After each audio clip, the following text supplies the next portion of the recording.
What is going on, everybody? Lukey Boy here. Today we're going to be talking about whitelisting and why whitelisting to flip for profit is a nice additional, you could call it income stream, but it's obviously all within NFTs, a nice additional addition to your standard day-to-day sort of buying and selling, because it adds a little bit of potential injection of capital, which you can obviously, in theory, just use in a separate account. So what you could do is you could have a main account, you could have like a whitelist account, if you really wanted to, you could do it in the same account, but you could have different accounts for different strategies, so that if one strategy is not working at that one time, depending on market conditions, whatever's going on, for example, if we're in a bear market, less things are gonna be pumping as frequently as they are in a bull market. So obviously that buying and selling of your standard actions, buying cheap and waiting to sell high, may not be as quick. So you can then shift into focusing on whitelists to flip for profit, to build obviously your equity in Ethereum up and then filter that back through depending on what your strategies are, right? So what I do have a virtual assistant that does my NFTs for me, and ultimately she just enters competitions on Twitter for free NFTs and for whitelists. She also grinds more whitelist requirements in Discords, as well as entering, playing games if that's one of the criteria, because sometimes a lot of the projects would be like, you can win a whitelist by doing this, and this. There's many different options, so I'll give my VA a select kind of focus in terms of what to look at, and then she'll go away and go ahead and look to get whitelists for me, basically. Obviously there's no guarantee you're going to get them, but because she can work like a full-time hours, it just frees up me having to do all that grinding, because not to say that you can do it yourself, but obviously it'll take a lot of time. Obviously I don't want to be focusing on that, and so the way that I've been doing it the last kind of 4 months is I've been slowly kind of just figuring out the best combination to get my VA obviously earning profits for me, and then obviously that will in theory pay for her wage, and then I can get a premium on top, which I can then keep, if you get what I'm trying to say. So there's a lot of playing around that I've been doing. At the very, very beginning, we just started mucking around with any and all whitelists. But obviously, over a little bit of time, I realized really you need to focus on the main ones that are going to potentially give you profits, rather than looking to get as many whitelists as possible. Not to say that in a bull market, that a lot more projects will probably be profitable in terms of minting on the whitelist. But in a bear market / a little bit of tick up in terms of it's forming into a bit of a bull market, but it's obviously early days. Still, you really want to be focusing on the main ones, because even those main ones may not do great compared to what they would do in a bull market. So you just got to be, you got to have tactics to adopt and implement depending on different situations. So this is a whitelist that I got a couple of days ago, right? And at the moment, the price is 0.145. Now, what I did is I got her to basically get me a whitelist, and I was able to mint 2. And I can mint it for 0.12 plus a tiny bit of gas. The gas actually was like $30 both, so it was really small gas. So it was about 0.125 with the gas per one. And obviously, if you were minting at that price and selling here, you would actually lose money, because you would take the fees off of these. If you want to go and see what the fees are, you would basically just go into here.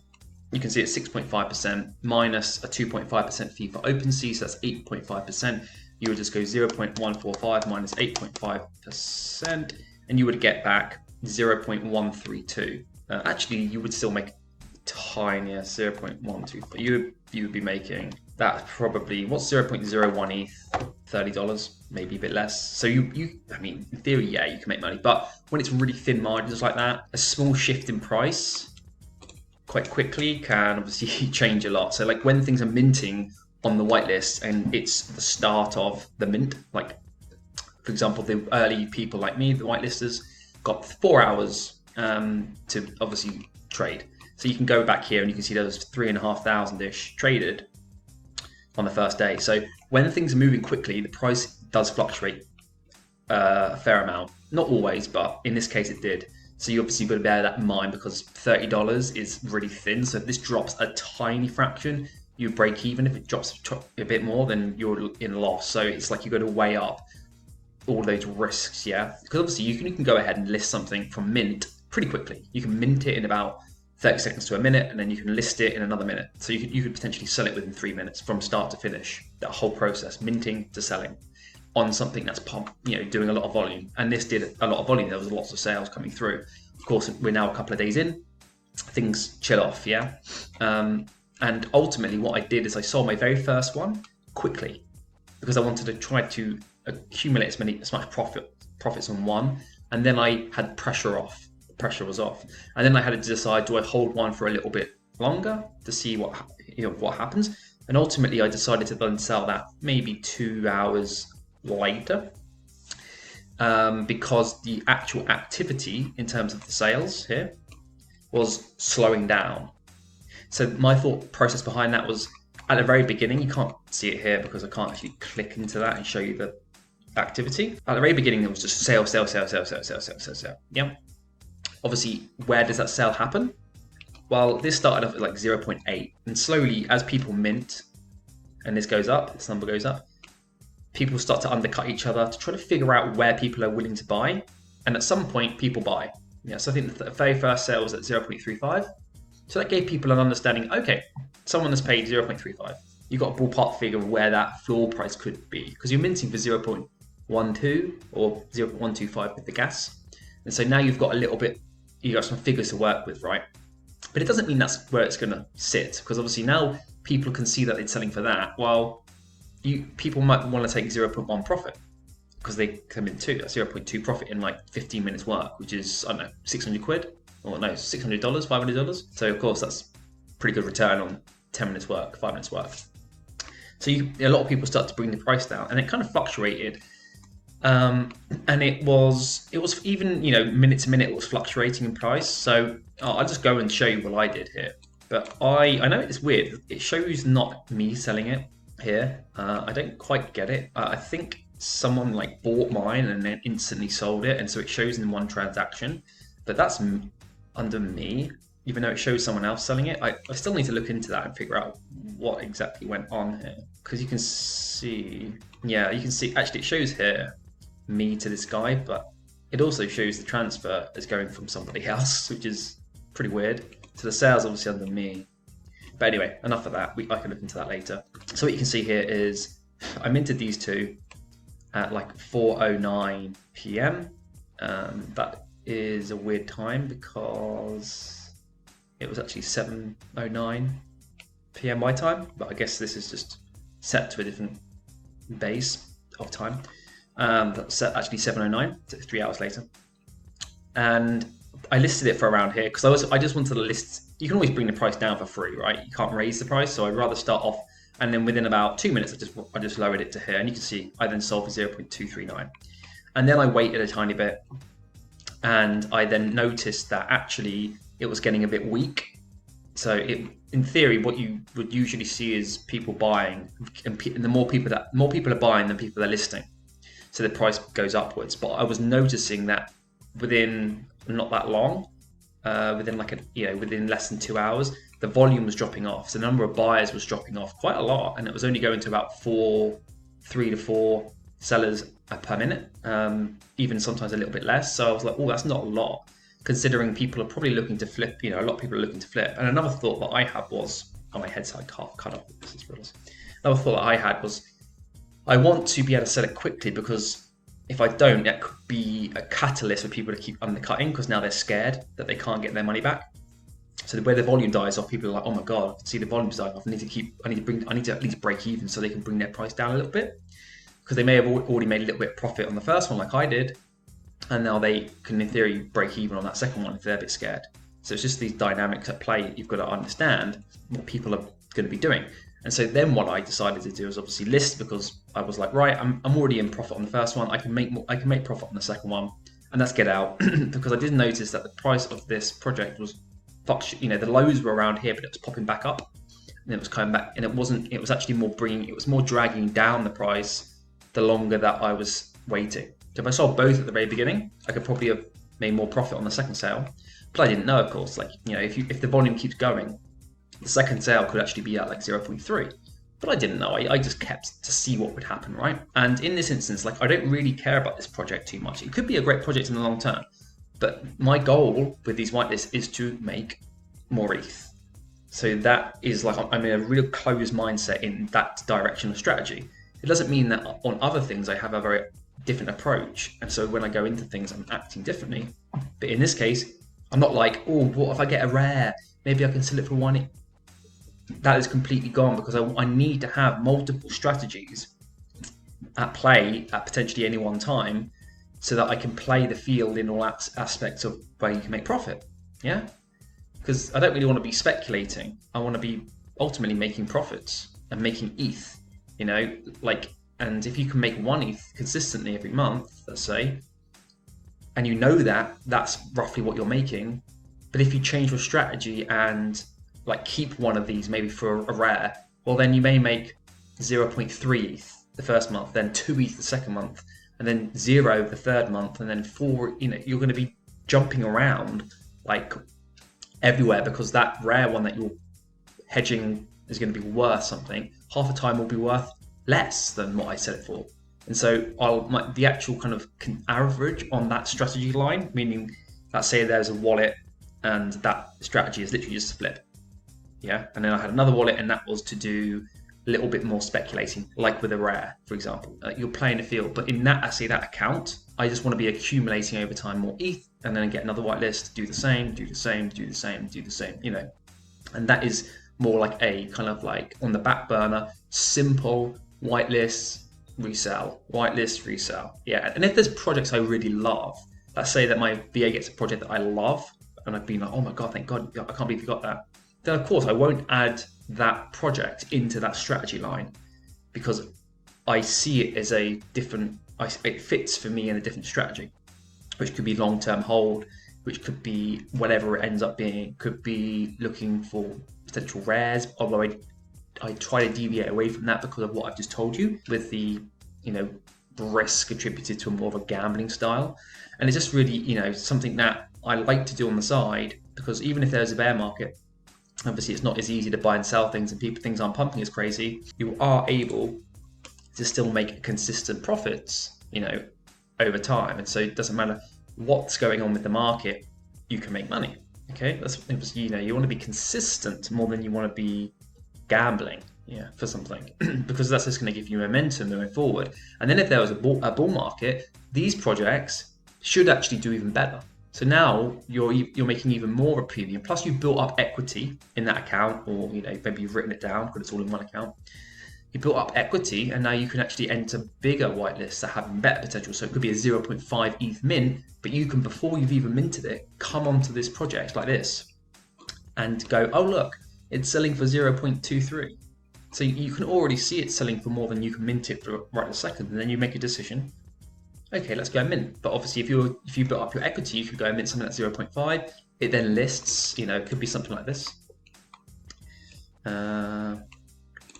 It could be that you mint this for whatever it ended up being, and straight away you're like, well, I can mint this now, and I can sell it for 3.3 ETH, even if I can sell it for 3 ETH, because that's just said there's a bit of fluctuation potential, and because it costs 0.5. Yeah, and then you can scale up, and it's almost risk-free without being 100% risk-free, because obviously there could be anything in that small window where you have to obviously get it to your account and then sell it. It could be anything that could happen. Things happen fast in NFTs.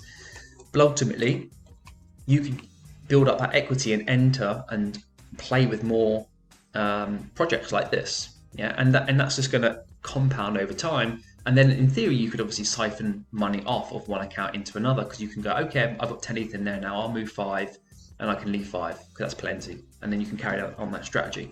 The same thing that I adopt to that is that if my VA gets any free NFTs, this is a free NFT, you can see it was sent to me here yesterday.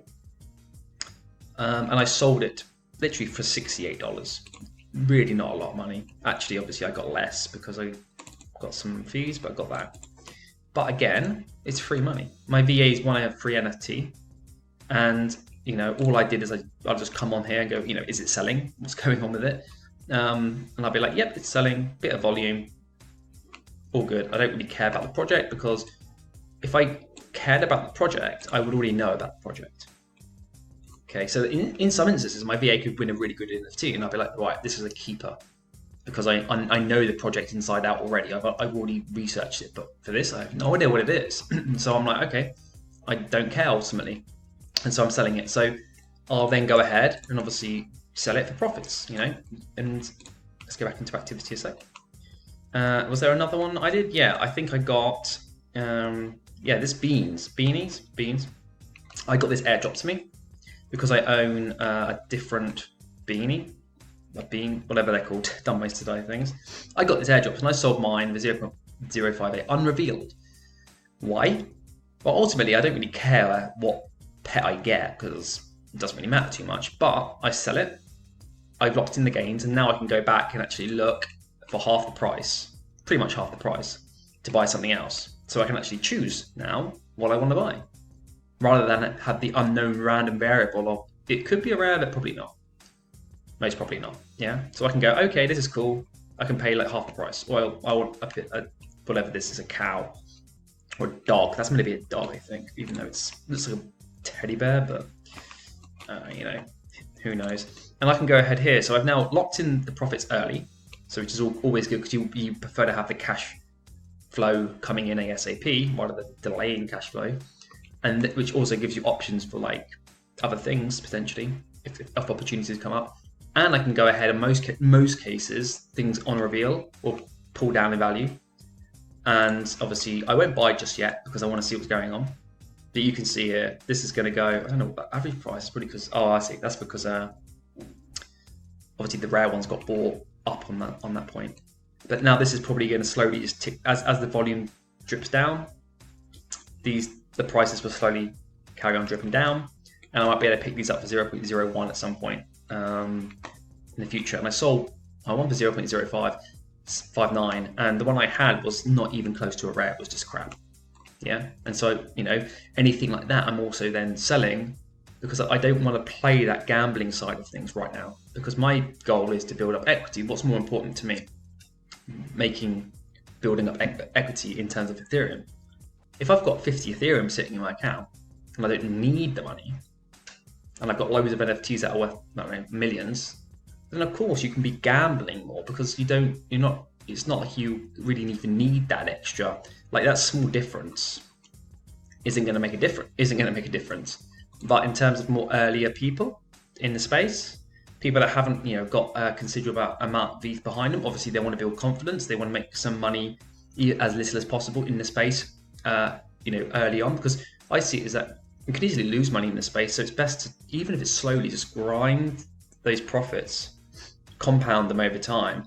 And then as you progress on, you can slowly be a little bit more relaxed with your decision making. And now and then you could be like, you know what, I want to hold one into a reveal and see what happens, because I haven't experienced it yet.